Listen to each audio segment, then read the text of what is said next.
누가복음 제1장. 우리 중에 이루어진 사실에 대하여 처음부터 목격자와 말씀에 일꾼된 자들이 전하여 준 그대로 내력을 저술하려고 붓을 든 사람이 많은지라. 그 모든 일을 근원부터 자세히 미루어 살핀 나도 데오빌로 각하에게 차례대로 써보내는 것이 좋은 줄 알았노니, 이는 각하가 알고 있는 바를 더 확실하게 하려 함이로라. 유대왕 헤롯 때에 아비야 반열의 제사장 한 사람이 있었으니 이름은 사가랴요.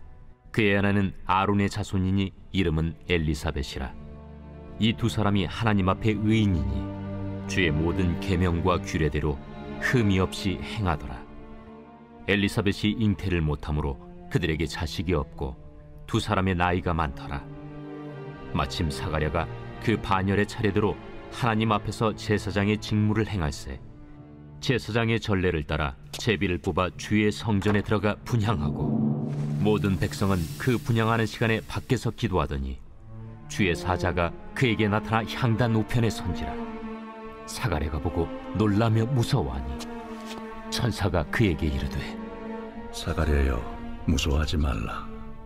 너희 간구함이 들린지라. 내 아내 엘리사벳이 내게 아들을 낳아주리니 그 이름을 요한이라 하라. 너도 기뻐하고 즐거워할 것이요, 많은 사람도 그의 태어남을 기뻐하리니, 이는 그가 주 앞에 큰 자가 되며 포도주나 독한 술을 마시지 아니하며 모태로부터 성령의 충만함을 받아 이스라엘 자손을 주 곧 그들의 하나님께로 많이 돌아오게 하겠습니다. 그가 또 엘리야의 심령과 능력으로 주 앞에 먼저 와서 아버지의 마음을 자식에게, 거스르는 자를 의인의 슬기에 돌아오게 하고 주를 위하여 세운 백성을 준비하리라. 내가 이것을 어떻게 알리요? 내가 늙고 아내도 나이가 많으니이다. 나는 하나님 앞에 서 있는 가브리엘이라. 이 좋은 소식을 전하여 내게 말하라고 보내심을 받았노라. 보라, 이 일이 되는 날까지 내가 말 못하는 자가 되어 능히 말을 못하리니, 이는 내가 내 말을 믿지 아니함이거니와 때가 이르면 내 말이 이루어지리라. 백성들이 사가랴를 기다리며 그가 성전 안에서 지체함을 이상히 여기더라. 그가 나와서 그들에게 말을 못하니 백성들이 그가 성전 안에서 환상을 본 줄 알았더라. 그가 몸짓으로 뜻을 표시하며 그냥 말 못하는 대로 있더니 그 직무의 날이 다 되매 집으로 돌아가니라.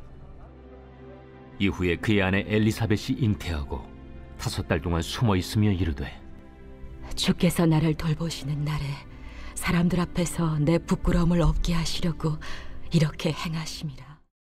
샬롬. 오늘도 주님과 함께 동행하는 이 하루 되어지길 간절히 소망합니다. 오늘은 누가복음 말씀을 통해서 함께 오늘부터 예수 그리스도에 대한 복음의 메시지를 듣고 또 하나님의 말씀과 기도로 거룩하여지는 저와 여러분 되어지길 간절히 소망합니다. 또한 누가복음은 가장 자세한 예수님의 탄생 기사를 우리에게 말씀해주고 있습니다. 예수님께서 어떠한 사람들을 통해서 어떻게 준비되어져 이 땅에 오셨는지, 그리고 어떻게 성장하였는지를 자세히 다루고 있습니다. 그 과정 속에서 오늘 우리가 읽은 본문 말씀의 1장 말씀을 보시면 두 사람에 대해서 우리에게 소개하고 있는 하나님의 말씀을 볼 수가 있습니다. 바로 제사장 사가랴를 우리에게 말씀하고 있고 그의 아내 엘리사벳을 우리에게 말씀하고 있습니다. 우리 6절 말씀 함께 읽어보실까요? 이 두 사람이 하나님 앞에 의인이니 주의 모든 계명과 규례대로 흠이 없이 행하더라. 아멘. 자, 이 말씀을 보면 이 두 사람에 대해서 엄청난 하나님께서 칭찬을 하고 있는 모습을 볼 수 있습니다. 이 두 사람이 하나님 앞에서 의인이라고 합니다. 그뿐만 아니라 주의 모든 계명들을 율례대로 흠이 없이 행하는 사람이라고 합니다. 그러니까 하나님의 말씀을 알고 그것을 그대로 행하는 하나님 앞에서 의인이라는 칭찬을 받고 있는 모습을 볼 수가 있습니다. 근데 오늘 하나님의 말씀 7절 말씀을 보시면 엘리사벳이 잉태를 못함으로 그들에게 자식이 없고 두 사람의 나이가 많더라라고 이렇게 하나님께서는 또한 말씀하고 있는 모습을 볼 수가 있습니다. 여러분 7절 말씀은 그 칭찬과 반대로 그들에게 있는 수치적인 것을 보여주고 있는 것입니다. 7절에는 자녀가 없다는 것은 고대 문화 속에선 수치였습니다. 사가랴와 엘리사벳에게 그 일은 가슴이 찢어지는 일입니다. 아마 이들은 오랜 세월 동안 자녀를 달라고 기도했을 것입니다. 그리고 그렇게 기도했는데 그들은 아마도 나이가 많더라라고 말씀하고 있는 말씀을 보면 더 이상 하나님을 향해 그런 기도를 하기보다는 정말 하나님 앞에서 살아가는 그 경건한 삶을 위해 최선을 다하고 주의 모든 계명과 규례대로 흠이 없이 정말 지식과 삶이 일치되는 삶을 살아가는 것에 최선을 다했던 사람들이라고 하나님께서 인정해 주지 않습니까? 여러분, 만약에 이 두 사람이 정말 주의 성소에 들어갈 수 있는 그 성소의 기회를 얻는다면 어떨까요? 오늘 8절에 그런 기적이 찾아오는 것입니다. 마침이라고 이야기하고 있죠. 8절 말씀에 사가랴가 그 반열의 차례대로 하나님 앞에서 제사장 직무를 행할세. 9절 말씀에 제사장의 전례를 따라 제비를 뽑아 주의 성전에 들어가 분향하고 모든 백성은 그 분향하는 시간에 밖에서 기도하더니라고 말씀하고 있는 모습을 볼 수가 있습니다.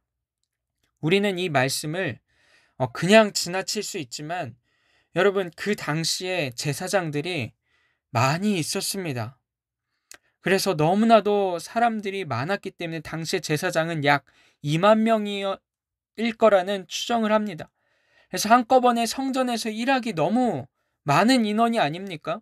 그래서 오래전 다윗은 뭐라고 이렇게 사람들에게 지시를 했냐면 그룹마다 약 1000명씩 모두 24개의 그룹으로 너희들은 섬겨라라고 그렇게 수많은 사람들이 2만 명 넘는 제사장들이 그룹으로 섬겼는데 특별히 성전에서 복무를 하는 기간 또한 섬기는 건 또한 영광이죠. 그런데 그 대제사장이 성소 안에 들어가 지성소 안에 들어가 하나님 앞에 기도할 수 있는 것은 정말 그 안에 들어간다는 거 엄청난 영광이 아니겠습니까?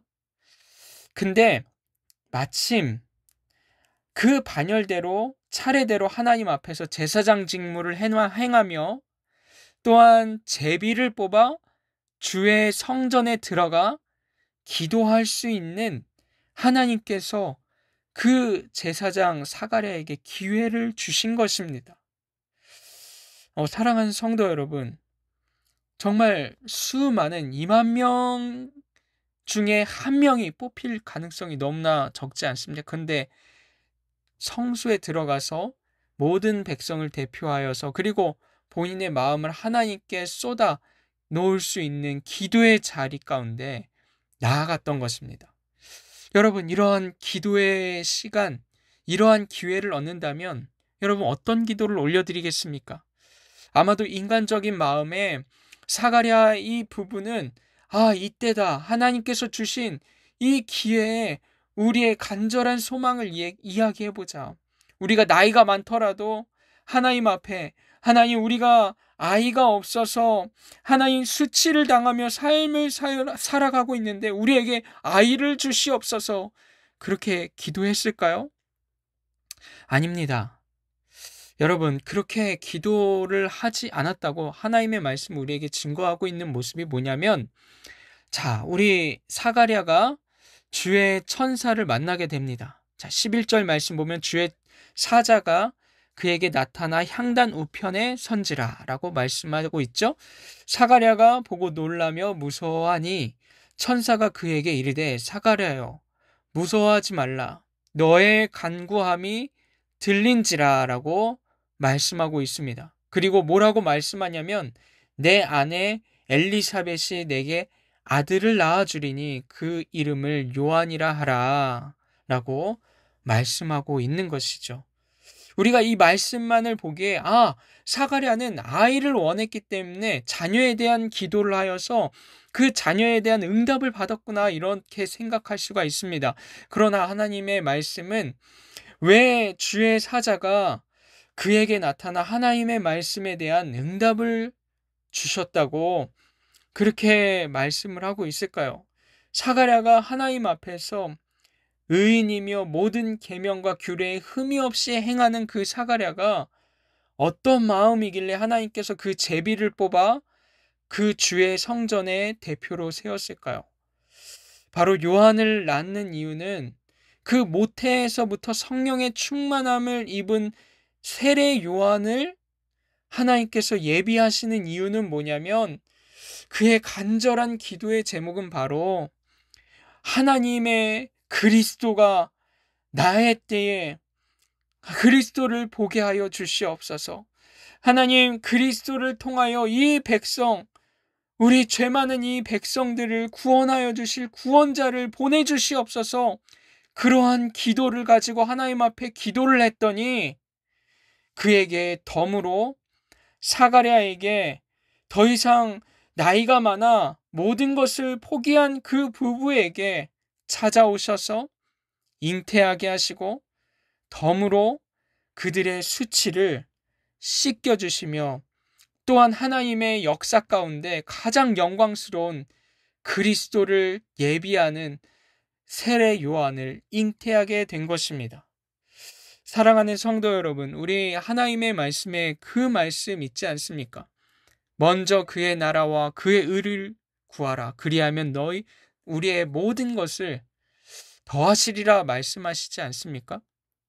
이 말씀대로 우리가 하나님의 나라와 의를 위하여 사가랴는 하나님의 나라와 의를 위하여 그리스도를 위한 기도를 올려드렸더니 덤으로 내려오는 하나님의 은혜로 그들이 수치로 여겼던 그들의 삶을 하나님께서 보상해 주시고 회복시켜 주시는 그런 놀라운 역사를 보며 나아가는 것입니다.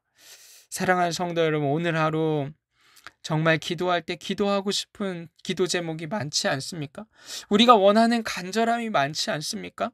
그럼에도 불구하고 오늘 하루 다른 어떤 기도보다 이 기도를 먼저 올려드렸으면 좋겠습니다.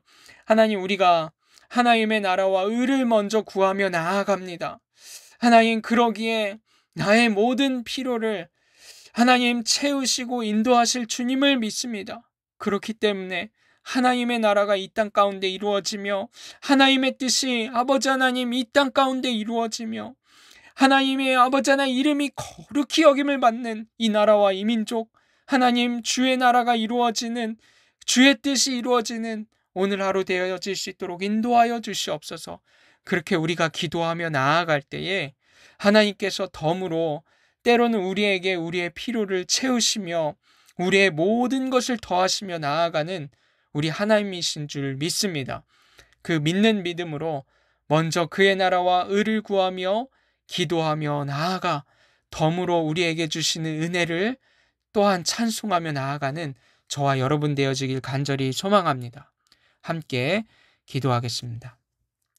하나님 아버지 감사합니다. 오늘 말씀을 통하여서 정말 주님의 아버지 하나님 그 길을 예비하는 아버지 하나님 주님의 나라와 주님의 뜻을 간절히 구하는 하나님의 사람들을 우리에게 보여주셨던 것처럼 오늘 하루 우리가 그렇게 살아가기 원합니다. 오늘 하루 우리가 그런 기도를 하기 원합니다. 우리에게 아버지 하나님, 하나님의 나라와 의를 구하는 기도를 올려드릴 수 있는 마음과 생각과 또한 의지를 허락하여 주셔서 또한 우리에게 덤으로 주시는 은혜 또한 누리며 살아갈 수 있는 오늘 이 하루 되어질 수 있도록 인도하여 주시옵소서. 예수님의 이름으로 기도드립니다. 아멘. 네, 이 시간 함께 말씀을 붙잡고 기도하시고 또한 오늘은 특별히 환우들을 위해 함께 기도하며 나아가도록 하겠습니다. 기도하겠습니다.